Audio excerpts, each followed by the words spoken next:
soberano, Él conoce todo. Aquí nosotros, ¿verdad?, debemos de darnos cuenta de que Él es el que tiene dominio sobre todas las cosas debajo del sol. Él es dueño de todo, de nuestra salud, de todos los bienes. Él es el dador de la vida, Él es el dador de toda riqueza. Aquí se encuentra una verdadera declaración, ¿verdad?, en el pasaje que leíamos de Jesús, el mismo maestro, sobre la causa de las aflicciones y el propósito mismo de ella, la cual responde a muchas preguntas en nuestra actualidad.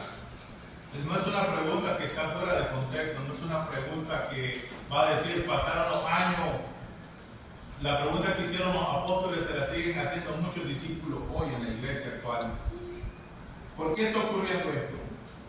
Quiero contar una pequeña anécdota de un personaje acerca de una actitud que tuvo su padre.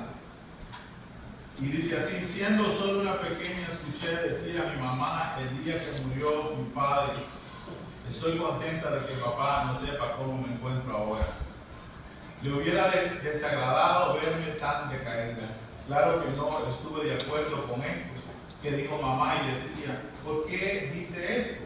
Poco después me di cuenta que en esos momentos ella solo había escuchado la declaración de Jesús en su mente, que decía: sígueme, y también pude entender que si de algún modo somos como Cristo, tendríamos que ser como Él en el sentido de la perspectiva desde la cual mira Él todas las cosas que nos ocurren aquí en la tierra.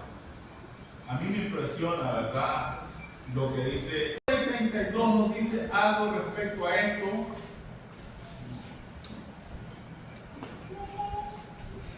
Y vean, y esto está enfocado justamente para los gentiles, porque los gentiles buscan todas estas cosas, pero vuestro Padre Celestial sabe de que tenéis necesidad de todas estas cosas.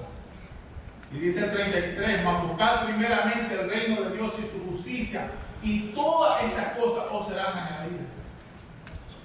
¿Será que Dios no te ve? Ahí lo dice clarito. Porque los gentiles, por naturaleza, vivimos un mundo de ansiedad, un mundo de desesperación. Vivimos preocupados por el día de mañana, pero Dios está mirándote. Hay un pasaje en el Antiguo Testamento cuando Isaac abrió uno de los pozos y le llamó al pozo que abrió el que todo lo ve, el que lo ve. Él sabía que Dios estaba siempre viendo todo lo que él hacía. Los ojos de Jehová, dice, están en todo lugar, mirando a lo bueno y a lo malo. Qué bendición, ¿verdad?, que tenemos un Dios que no se duerme en los laureles. Es un Dios que está siempre pendiente de sus hijos, incluso de aquellos que le desobedecen. Reconocemos que son parte de nuestra naturaleza humana las debilidades. Yo reconozco que decía David que yo nací en pecado, fui concebido en pecado. Reconozco que yo soy débil, pero cuando yo me considero fuerte, el poder de Dios no se manifiesta en mí. Pero cuando yo soy débil, soy fuerte, y cuando soy fuerte, soy débil. Y esto parece un confuso. ¿Cómo es posible en la lógica humana, secular, que cuando soy débil, soy fuerte? Pero esa es la realidad de nosotros. Cuando yo creo que soy débil, dejo que Dios opere en mi vida. Y cuando creo que soy fuerte, me vuelvo arrogante, soberbio, y creo que no hay lugar para que Dios obre en mi vida. Este ciego reconocía que era una persona sin oportunidades, pero él encontró esa oportunidad en el Señor Jesús. Quiero que leamos el verso 1 del 9:1. Dice: él vio al ciego y conocía su necesidad. Verso 1. Al pasar, dice, Jesús vio a un hombre ciego de nacimiento. Él lo vio. Dice que él miró la necesidad de este hombre. Este hombre anhelaba la sanidad. Este hombre deseaba poder ir al estanque de Siloé y ser lanzado, pero no había oportunidades para él porque no había quien lo guiara antes de que se tirara otro. Pero Dios conocía el historial de intentos de querer ser sano a este hombre. Eso estaba en la agenda del Señor. Estaba en la agenda de Dios de que iba a llegar su momento de que él iba a recibir la sanidad. Entonces el Señor, ¿verdad? Pasando por ahí, miró a este ciego. Pero hay algo lindo aquí, ¿verdad? Quiero leer en una cita, el verso 8. De Mateo 6:8, volviendo a Mateo 6:8, antes que le pidamos, Él conoce la necesidad. Antes de que nosotros le digamos, Señor, mira, yo estoy en un problema. Mateo 6:8 dice algo acá. No os hagáis pues semejante a ellos, porque vuestro Padre sabe de qué cosas tenéis necesidad antes que vosotros le pidáis. Yo no dudo que este ciego haya dicho, Señor, mira cuántas veces he intentado llegar a este lugar para recibir sanidad, pero no puedo porque siempre hay uno que llega antes que yo. Pero él no se dio por vencido. Él estaba seguro de que iba a haber un milagro. Y el Señor ya había escuchado su petición. ¿Cuántos de ustedes en su soledad hacen sus peticiones? El Señor te está viendo, recuerda. Él te está escuchando también. Y te está diciendo, yo sé cuáles son tus necesidades. Yo conozco tus necesidades. Él tiene, ¿verdad?, una perspectiva diferente a la situación, a los contextos que nosotros enfrentamos.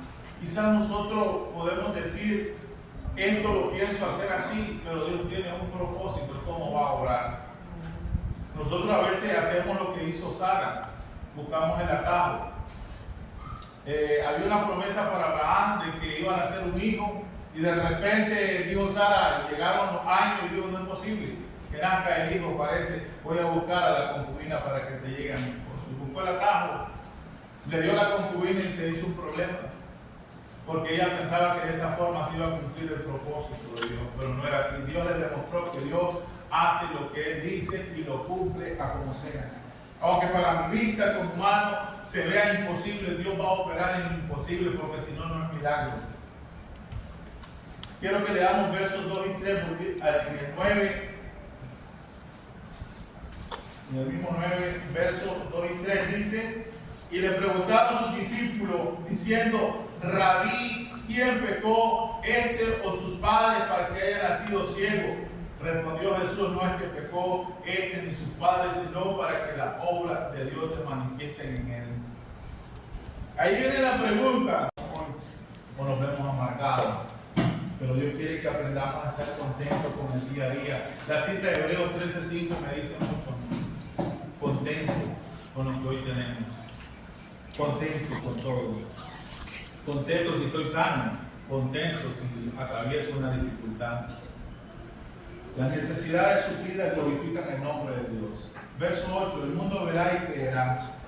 Entonces los vecinos y los que antes le habían visto que era ciego decían, ¿no es este el que se sentaba y mendigaba? Qué bonita esta parte. Pensar de que el mundo va a ver la obra que Dios ha hecho en su vida. Y se van a preguntar, ¿será que este es? No creo. Es que hay algo que no encaja aquí. Este era lo mejor, el borracho que estaba allá, y hoy veo una persona en su sano juicio, bien bañadito, sirviendo al Señor. No creo, cuando miraban a aquel ciego, que sea este, porque este se mantenía mendigando ahí. Y miraban a aquel hombre que iba caminando normal. No es este. Y muchos se van a preguntar, no es este, es fulano. Pero debemos darnos cuenta que cuando Dios opera, nos transforma y nos hace nueva criatura. Debemos estar seguros de que Él es quien ha hecho la obra. Verso 9 dice, unos decían Él es y otros a Él se parece. Él decía, yo soy. No es que me parezco, yo soy aquel que mendigaba en una esquina. Yo soy aquel ciego que ustedes miraban ahí que no valía nada y a lo mejor me miraban de reojo por debajo del hombro. Yo soy esa persona. Pero, ¿qué pasa?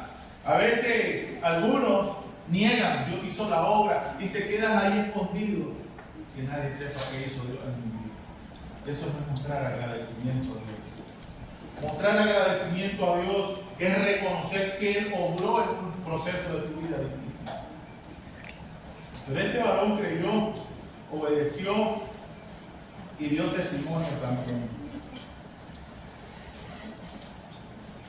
Debemos de estar seguros, ¿verdad?, que Él obra.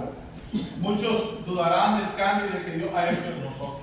Muchos te pondrán en tela de duda en ese cambio que Dios ha hecho en nuestra vida como servidores de Él. Y muchos dudarán de los milagros que ocurren.